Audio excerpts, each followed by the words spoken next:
ako lumapit sa punso. Kaya akala ko talaga may nuno. Kasi yun, may laman pala talaga yun. Minsan may mga flying object doon na parang ano siya, kung hindi anay. Duwinde. Di ba ano? Di ba ang anay na marami silang colony?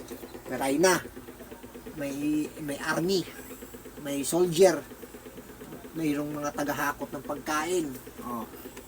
Yung umatake sa akin, Chimera ant na matapang, yung lumilipad, maliliit. Kaya ang dami kong pantal. Kati, allergy ka pag kinagat ka eh. Isang kagat lang, mas lahat ng katawan mga ngati, magre-react. Oh, tapos nanuno na daw siya. Tapos nanuno na raw ako. Tapos di sumunod na araw naman. Nabol naman siya ng apoy.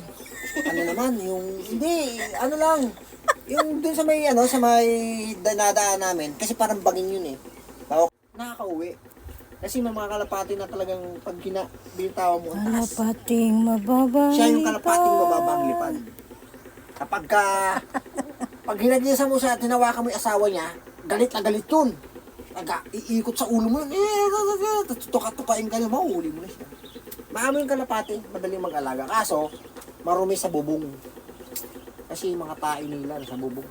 Nagagalit yung may-ari ng apartment. Kaya tinigilan ko na mag-alaga. Abulan lang. Mag-alaga ng So yun, kalapati. ibo na lang. Yun Saka ang ang lakas kumain ng kalapati. lovebirds Malakas na kumain. lang. Nag-alaga pa ako, una kong isda. Dati nag-alaga ko isda. Sabi ko, nagkataka ako eh. Yung mga kakapitbahay namin mayaman. Usapang isda naman. Isda naman tayo. Yung mga kapitbahay namin, may aquarium sila. Ano ko, ay, ang galing na bumuhay. Tapos may ignorante ako dati eh. May bumubula-bula. Bumubula-bula.